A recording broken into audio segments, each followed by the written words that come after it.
I want to show you something about gravity in Unreal Engine. We have two different types of things that we're going to be doing here. Number one will be these gravity direction fields that when you overlap with change the direction of your gravity.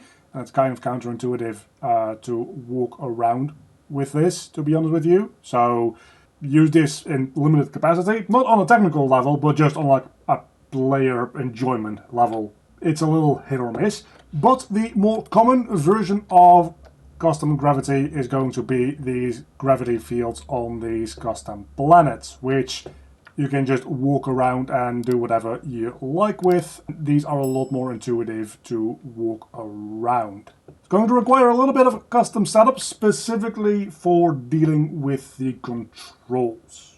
So let's jump into an empty project and get started with everything. And as always, when the project is finished, the full thing will be downloadable for patrons and YouTube members to support the channel down below in the description. Now let's get started with the easiest to set up, which is simply the custom gravity field. So we're just going to add a new blueprint. It's going to be a normal actor and we'll call that BP Grav field.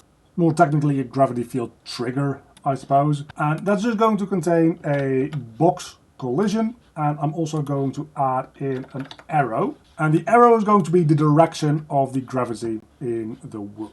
And for the sake of testing, what I then like to do is I do like to set hidden in game to being false, so that we can see it in game for testing purposes. Obviously, you're going to set this back to being true once you actually start like building your game. In the event graph, on begin overlap, we simply just cast to the third person character, from which we get the character movement. You can just cast to the normal character class as well if you want to, but it really doesn't make that much of a difference. And with the character movement, you have a very simple set gravity direction. That gravity direction is going to be the arrows. So we're going to be dragging in the arrow, get forward vector, and that's going to be the direction of the gravity. And that's how easily you can set up a custom gravity field trigger. So if we just pull this into the game and we work with this, you'll be able to see that's all there is to it. But walking is kind of impossible. We can walk back and forth a little bit, maybe, sorta, but we can't walk up and down. And this is kind of where the difficulty comes in, is dealing with the directionality of your movement inputs with your new down direction, with your new gravity direction. Because usual movement inputs, they assume down is down and not left or up or right. So we need to go in and go to our third person character blueprint and change quite a few things specifically about this movement input setup that we have here. So by default, this uses the control rotation and gets the right vector and the forward vector from that. But that's not going to really work. We need to get the right vector and the up vector from our actual character's perspective. So we can just kind of get rid of this altogether because we're going to be needing to make our own vectors here. You can do this in one or two ways. You can use the vectors for the mesh or the character as a whole.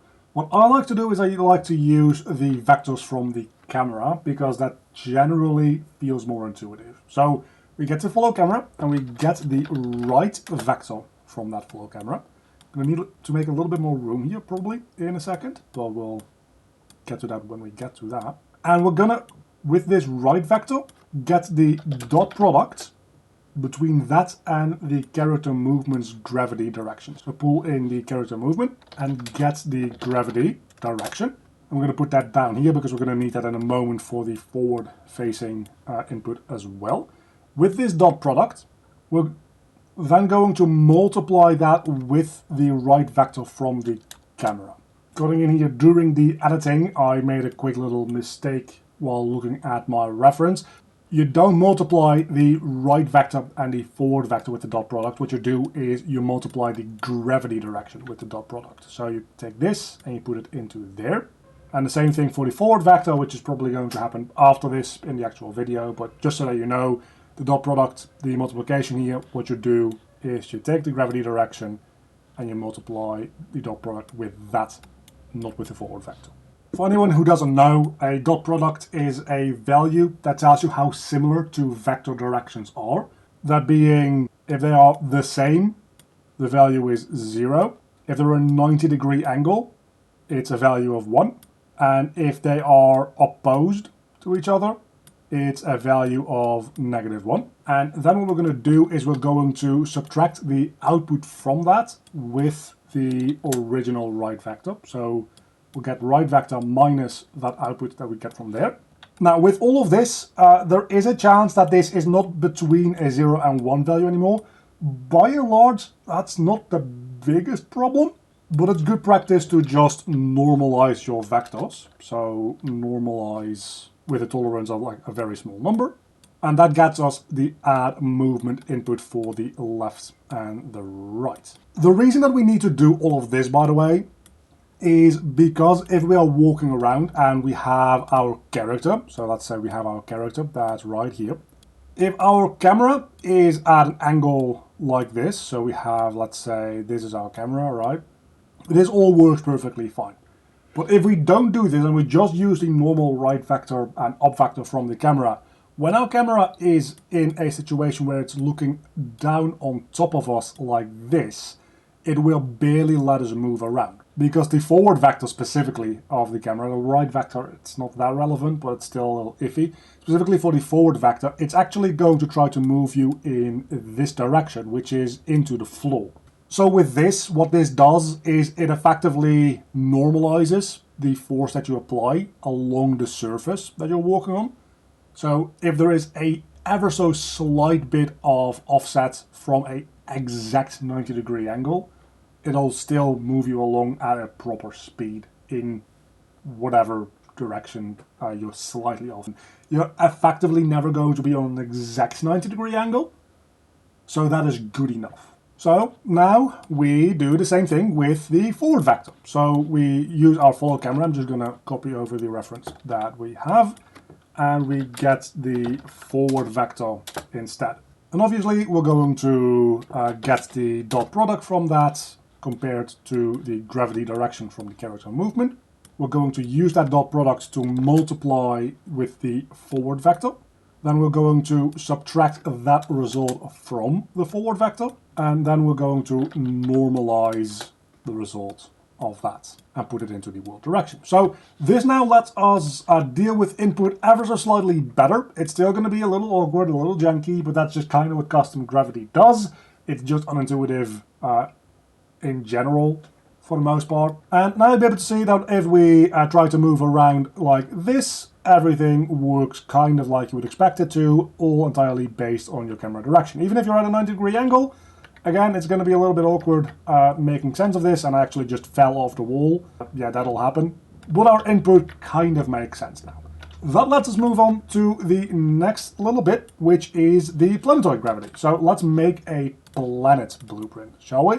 So blueprint class, actor, let's call this BP grav planet, or planner, whatever, in which we're going to put in a sphere and a sphere collision. Set that collision to be a little bit bigger than the sphere itself, of course. And this is also actually going to be fairly easy to deal with, because we have set up the most difficult part, which is dealing with the input. So now going back into the third-person character blueprint, we're just going to add in a variable for gravity center. And this can either be a vector, which will make you go toward a specific point, or it can be an actor, which will make you go to the origin point of any specific actor, kind of depending on what you personally like. I'm going to do it with a vector just because it's a little bit more flexible. And for this, we're going to add a tick event. And in that tick event, we're going to effectively set our gravity direction every single tick.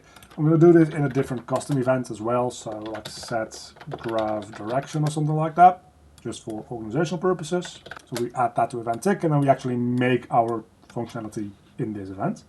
We'll drag in our gravity center, and we'll check is nearly 0. You can also use the just is 0. This checks whether or not it's exactly 0. Is nearly 0 is just a little bit more consistent because it has a certain amount of tolerance, and because a vector is 3 floats, sometimes it's a little bit off and it's not exactly 0 when you reset it back to 0 for some reason. So we're going to check if it is nearly 0. So then we'll get our character movement and we'll set the gravity direction, of course. And what we're going to be setting it to will be the rotation or the vector between our own position and the position of our gravity center. So we'll get actor location, then we'll get our gravity center, and then we'll find the look at rotation of that. And we can just plug that into the gravity direction. It'll get us a rotation from X vector, and that'll be happening every single tick. So now all we have to do in our planets thing is we go into our event graph on begin overlap. We cast to third person character. This time it does need to be the third person character because we're going to be accessing that value that we just made. We'll set the gravity center value and we'll set that to this actor's location in this case. So get actor location. And now if we put in one of these planets, and let's make it a little bit bigger as well, so we make it like a fair bit bigger, like this. If we walk up to it, our gravity will get set to the planet, and because our gravity is at all times getting set toward the center of the planet, no matter what we do, where we go, we walk to the center of this planet. Now, this gets fairly confusing fairly quickly, of course, again. It's specifically the camera controls that might be a little unintuitive if you are upside down. And, well, while that is a little bit annoying to deal with, in order to fix this, you effectively have to rewrite the entire way the camera works to not use control rotation anymore, set your own rotations, update your rotations together with your character, take into account your character's own rotation, transform any input you do to be done in the axis of your gravity at any given point, which is all fairly complicated and a bit of a headache to do. So in general, like if you can just get away with having this manual need for like camera movement along these planets, it's going to save you a lot of headache. I might make a video in the future diving deeper into the like more advanced like camera side of things, but to be honest, I'm still trying to like figure out the best way to do that I can show you guys in the least confusing way possible, because it is all fairly confusing because it involves a lot of weird math. For now though, this is the basics of planetary gravity and then also directional gravity, and we're gonna just figure out the rest of this at some other point in time, probably.